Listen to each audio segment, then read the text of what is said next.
नौजवान नस्ल में दिल के अमराज हम देखते जा रहे हैं कि बढ़ते जा रहे हैं, उसकी रीज़न क्या होता है? हार्ट डिजीज के बेसिकली रिस्क फैक्टर क्या हैं जिसे हम हुँ, कहते हैं इस्कीमिक हार्ट डिजीज। उसमें जनरल रिस्क फैक्टर्स जो हमारे पास कॉमन है, that is diabetes, hmm, hypertension, obesity, मोटापा जो है, स्मोकिंग है, इसके अलावा किडनी का इशू है, ओवरऑल लाइफस्टाइल है हमारी, और आपकी फैमिली हिस्ट्री है। These are okay, all issues जो कि कॉमनली हार्ट डिजीज के रिस्क फैक्टर्स हैं, और यही जितने ज़्यादा होते हैं, जितने अर्ली होते हैं, उतना इस इशू की वजह से आपके हार्ट डिजीज का होने का रिस्क बढ़ जाता है। ऑलराइट। तो इसके कोई कॉमन सिम्पटम्स क्या होते हैं जब हमें आइडिया होना शुरू हो जाता है कि हमारे साथ कुछ प्रॉब्लम चल रही है? इसकी दो तरह से हम क्लासिफाई करते हैं। एक जो इस्कीमिक हार्ट डिजीज प्रेजेंट करती है, या तो अंजाइना के साथ प्रेजेंट करती है, या हमारे पास हार्ट अटैक के साथ प्रेजेंट करती है। राइट। अस्सलाम वालेकुम, welcome to health matter podcast with Hafsa Khalid. आजकल के जो नौजवान नस्ल है उसमें दिल के अमराज बहुत ज़्यादा देखे जाते हैं, और अगर हम किसी रिपोर्ट की भी बात करें तो रिपोर्ट में भी ये बात वाज़ेह की गई है कि नौजवान नस्ल को, जो हमारे बुजुर्ग हैं, उनसे ज़्यादा हार्ट अटैक का जो रेट है वो बढ़ता जा रहा है।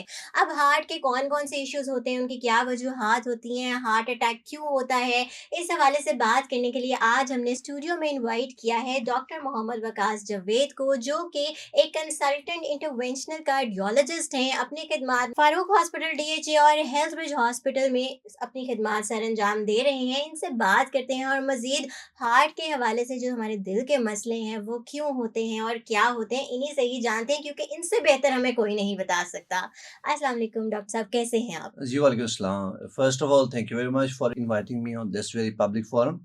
आई एम गुड अल्हम्दुलिल्लाह। और डेफिनेटली आपने जो बात की है कि जहाँ तक यंग जनरेशन है, उसमें कार्डियक इश्यूज आजकल हमें बहुत देखने को मिल रहे हैं। हम्म।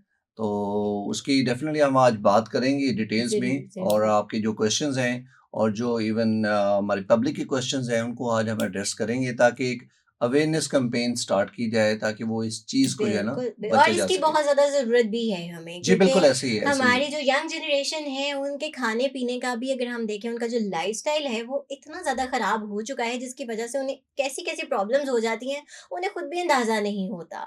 Exactly, you are very right.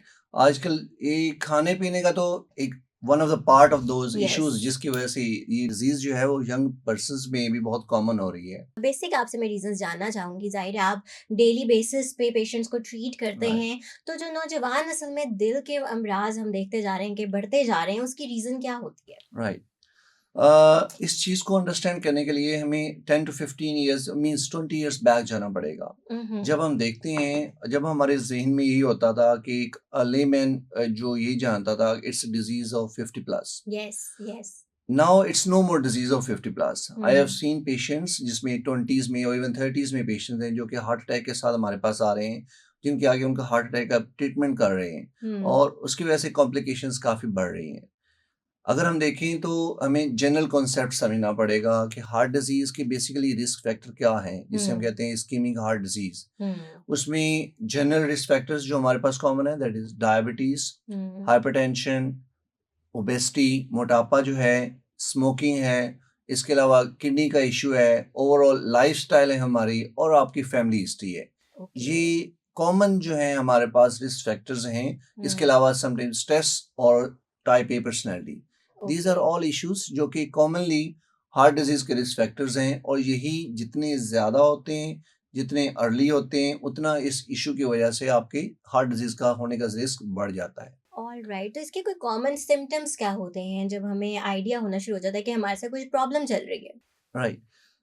Generally जो होता है, हम कैटेगराइज़ करना चाहेंगे जो इसकी अलामात होती हैं। हुँ, तो इसकी 2 तरह से हम क्लासिफ़ाई करते हैं। एक जो इस्कीमिक हार्ट डिज़ीज़ प्रेज़ेंट करती है, या तो अंजाइना के साथ प्रेज़ेंट करती है, हुँ। या हमारे पास हार्ट अटैक के साथ प्रेज़ेंट करती है। राइट। तो अंजाइना क्या है? अंजाइना ये है कि जब अब कोई हम ज़रूरत से ज़्यादा काम करते हैं, एक रूटीन से ज़्यादा काम करें, हुँ, सीढ़ियाँ चढ़ें, जिसमें हमारे दिल की धड़कन तेज़ होती है।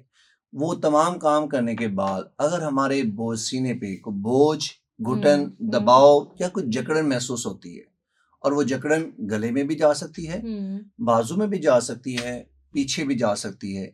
अगर इस तरह की अलामात होती हैं, हुँ। और वो चलने-फिरने से होती हैं और रेस्ट करने से ठीक हो जाती हैं, इसको हम अंजाइना कहते हैं। और टू बी वेरी एग्ज़ैक्ट कहें तो ये स्टेबल अंजाइना होता है। ओके।